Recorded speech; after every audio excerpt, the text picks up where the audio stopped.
Hello, Aquarius, Sun, Moon, Rising, and Venus signs. Kamusta kayo? Sana po'y nasa mabuti kayong kalagayan. Welcome back po sa Star Tarot. Kung bago kayo rito, welcome din kayo. Thank you sa inyong support. I truly appreciate it. God bless you all. Aquarius, pauna mensahe po ninyo ay Nine of Pentacles. Sa Nine of Pentacles energy, this is about you reaping the rewards of your hard work. So, this is good kasi financial reward itong paparating sa inyo. Financial reward yung hinihintay ninyo. Sa ngayon, there is prosperity and abundance coming your way. Maaaring maranasan nyo na din dito ang financial comfort, financial freedom, no? Kasi magkakaroon na kayo dito ng balik, kumbaga, no, sa mga pagsisikap ninyo, pagtatrabaho ninyo, maaring makuha nyo na yung inyong financial reward. So, kaya makakaluwag-luwag na rin kayo pagdating sa pera. We have the Two of Cups naman. Dito naman, Aquarius, this is about partnership, no? Napakaganda rin ito kasi kung sino man dito makakapartner ninyo, na anumang klaseng partnership ito, you know, magiging masaya, very supportive of each other kayo dito. Ipupush ninyong bawat isa dito para sa pagtatagumpay, or maybe you're going to work hand in hand dito para sabay kayong umangat sa buhay, yung ganon. Napakaganda. There is a symbiotic relationship din dito between you and whoever that person is, no? So, yung partnership na to could be iba-iba. Maaaring para sa iba sa inyo, love life ito. Baka papasok kayo sa isang love and romantic relationship. Probably din ang iba dito is merong bagong pagkakaibigan, bagong business partnership, no? Collaboration sa isang project, yung mga ganon ba, no? So, what else? We have Three of Swords. Ayan. So, ang iba sa inyo dito, baka dito nanggagaling, ano? Maybe you're coming out of heartbreak, of heartache, no? Maaring matagal na to, no? Kasi wala nang fresh blood sa puso. Pero yung tusok na tusok, yung sakit na naramdaman ninyo dito, at maaring hindi pa kayo nakaka-move on totally from this situation, kung ano man ito, meron pa ring bubog, no, sa puso ninyong naiiwan.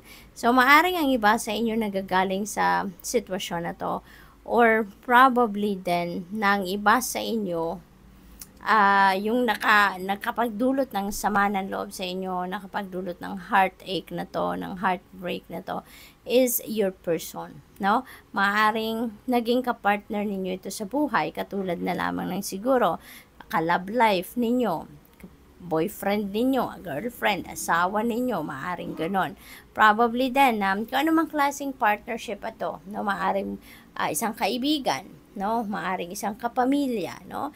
It could be anyone, no? Depende sa inyong sitwasyon. Pero, someone dear to you, no? Kaya, tusok na tusok sa puso ninyo yung sakit, no? It's because minahal ninyo ang taong ito.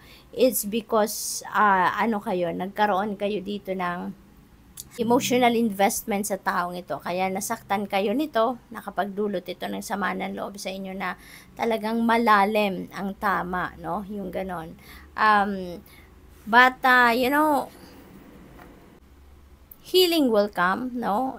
Just hope for the best possible outcome kasi wala namang sitwasyon na permanent, 'di ba? Walang permanenteng sitwasyon. Kaya magbabago at magbabago din 'yan. Yung heartache ninyo na 'yan, yung heartbreak ninyo, yung bubog sa puso ninyo, that is going to change, okay? That will be healed in no time. Queen of Cups, ayan. So this is good kasi parang meron kayong supportive energy in the form of a mother figure. Maaring yung mom ninyo, grandma ninyo, auntie ninyo, ganon. Siguro very compassionate, no? At yan ay laging nandiyan para suportahan ka, ginagabayan ka, nakaagapay sa'yo, no? Nakaalalay sa'yo sa mga pinagdadaanan ninyo. So, maaring ganon ang ganap dyan. Possible then na this is a heads up for you, Aquarius, no? Na maging maging observant kayo sa mga napipick up ninyo na mga mensahe, from your intuition, no? Kasi may mga intuitive messages na pinapadala sa inyong universe dito na makakatulong sa inyong sitwasyon, no? Sa ngayon. What else? We have the sun. Wow, napakaganda. Bihirang lumabas si sun energy, no? Pero ngayon, lumabas talaga siya sa iyo, Aquarius. So, magiging maganda ang sitwasyon ninyo sa ngayon. Kung yung mga heartache na yan, di ba? Kung ano mga problema ang pinagdadaanan ninyo sa ngayon, that might change, no? That might change. Kasi, si sun, the sun is going to cut through the darkness sa buhay ninyo. Kaya kung ano man ang problema, ano man ang mga difficult situations na pinagdadaanan ninyo, that will change. Mababago yan, masusolusyonan ng problema, makakalabas kayo sa mga difficult times na ninyo na ini-experience, and you will be filled with happiness and joy, success, no, including material success. You will be energized, no, you will be feeling enthusiastic and optimistic sa lahat. Kaya this is you heading towards happiness and joy and success. Kaya napakaganda, magiging maliwanag ang buhay ninyo. 10 of Cups, napakaganda, magsisimula ng umarangkada kayo sa patungo sa isang masayang buhay, kasi 10 of Cups is a domestic happiness, domestic bliss, happy family, no? There is also prosperity and abundance dito na maaring maranasan ninyo at this time. So, isang masayang pamilya, contented, satisfied, no, fulfilled na pamilya ang maaaring yun ang magkakaroon kayo sa ngayon. We have High Priestess, and para na-mention ko na kanina na you need to, to be observant of the messages na pumapasok sa inyo. Kasi, the divine universe is sending you intuitive messages, no? Sending you signs, symbols, synchronicity siguro, no? Aquarius, para nang sa gayon makatulong sa inyong sitwasyon, no? Makatulong sa inyong kung ano man ang inyong pinagdadaanan sa ngayon. So, we have Wheel of Fortune, Aquarius. When it rains, it pours. Napakaganda. Meron tayong Sun, meron tayong Wheel of Fortune. So, talagang magliliwanag ang buhay ninyo sa ngayon. This is beautiful change. Positive changes na mangyayari sa buhay ninyo. Kung nandito kayo sa rock bottom, no?